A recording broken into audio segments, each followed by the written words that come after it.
Well, hey, church, happy Thanksgiving. I hope that you are taking a moment to just pause and reflect on how blessed your life is. And we truly are blessed. This is a wonderful time and such an important day for you and I to just pause and just kind of reflect on how great our lives are, how many blessings we have. I think often we're looking for joy, but we should begin looking for joy by looking for reasons to be grateful. And rather than just say, well, I'm not happy, we should say, okay, I need to make a list of all the good things that I have, because gratitude is so important. In fact, a lot of studies have been done on gratitude that have proven that it's very important for us health-wise. Studies during the height of the pandemic said that those who gathered together publicly in worship and sang worship and gratitude loudly with each other were actually less likely to be sick.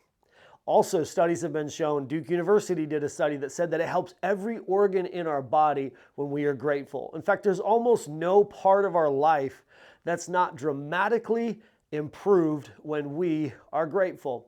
I think a lot of times we know some things about gratitude. I think, for instance, every one of us would recognize that gratitude is good for us because it humbles us, right? You have to be humble enough to say thank you to someone. And we also recognize that gratitude is good because it blesses the person who blessed us. When God blesses us, or when a person blesses us, when we return and say, hey, thank you for that, it blesses them as well. But there's even more power in gratitude. I believe that gratitude is almost like a superpower. Gratitude is something that if we can apply it in our lives, it will dramatically improve our lives each and every day. Paul said in Colossians 3:15, "And let the peace that comes from Christ rule in your hearts. For as members of one body, you are called to live in peace and always be thankful." Let the message about Christ and all of its richness fill your lives. Teach and counsel each other with all the wisdom that He gives, singing psalms and hymns and spiritual songs to God with thankful hearts. Whatever you say or do, do it as a representative of the Lord Jesus, giving thanks through Him to God the Father. Recently, I heard a stat that was really amazing, and that stat said that we think 40,000 thoughts per day. The average American has 40,000 thoughts running through their head each and every day, and 4 out of 5 of those thoughts are negative. We almost have this knee-jerk reaction to everything we think to frame it in a negative context. 4 out of 5 thoughts per day out of 40,000 thoughts, 4 out of 5 of those are negative. And a lot of times we've built and taught ourselves this negativity bias. And this has come through tragic events in our lives. It's come through people who are negative around us. It's something that we actually have to learn as adults. We've learned to be negative because as children, our thoughts are often far more positive. And one of the reasons that we've learned to be more negative is it's just kind of easier. You don't get disappointed when you expect bad results. You don't get let down when you expect someone to let you down. You don't get hurt when you expect someone to hurt you. So it's often easier to be negative, and it's also something that we've learned. And I think a lot of us have just trained ourselves to say, well, it's not pessimism or negativity, it's actually just realism. Often in our lives, when we've built up this negativity bias, we begin to say about positive people, well, I'm just a realist and you're not.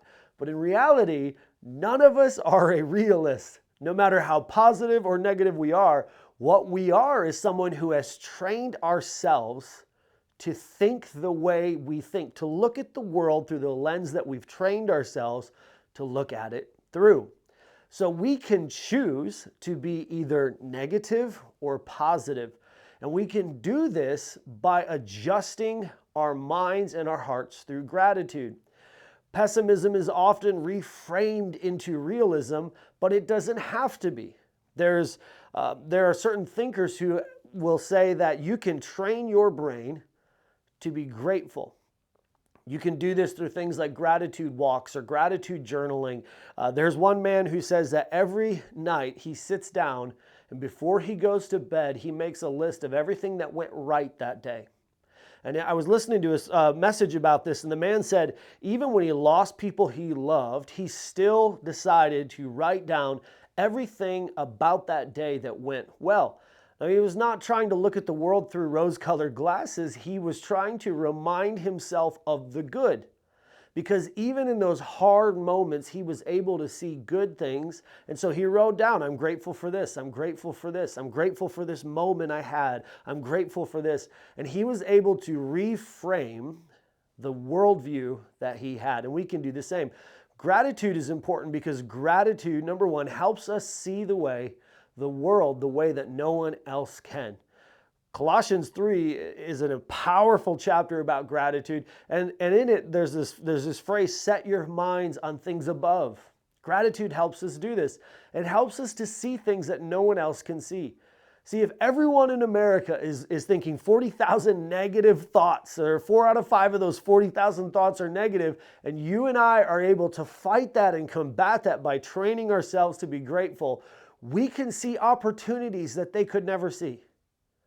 They say that ungrateful people are far less likely to start businesses. They're far less likely to be artists. They're far less likely to take chances. Why? Because they can't see the good that can happen or take place. We were talking recently, some friends and I, and one of my friends and I, we were talking about how when you grow up being loved by your parents, you often are far more willing to just take chances, because everything in your life is based off of love. But I also think that a major part of that is not just growing up loved, but it's growing up grateful. It's seeing the world through a grateful lens. And when you see the world through a grateful lens, you're far more willing to be able to take chances and see things and see opportunities where others might see obstacles. David is an example of this. Everybody else sees the giant. He sees the victory on the other side of the giant. So gratitude helps us see the world the way that no one else can. Also, gratitude helps get us through anything that this world can throw at us. Let's be honest, the world is going to throw things at us. The world is going to try to knock us down. But gratitude, according to Colossians 3:15, helps us get through those things. Just simply by being grateful, you can get through things that nobody else can get through. Also, gratitude helps us defeat temptations, according to Colossians 3:5-9. In fact, Ephesians chapter 4 offers this really interesting look at gratitude. Ephesians 4 is talking very, very firmly, very sternly about how we should not be engaged in immorality. And then it says, don't even joke about it. Don't make the jokes about immorality. Do not tease about someone else's spouse or you and someone else or this, or don't tease anyone about any of those things. The Bible is very firm on it. It says, don't even make jokes about it. And then it adds, instead, be grateful.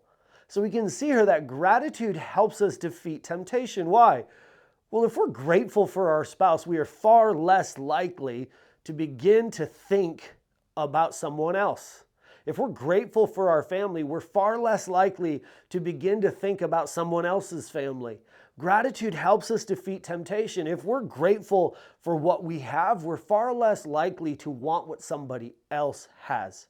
So gratitude helps us see the world the way that no one else can see it. It helps us get through things that no one else can get through. It helps us defeat temptation. Gratitude also brings peace, according to Colossians 3:11. Is let the peace of Christ rule.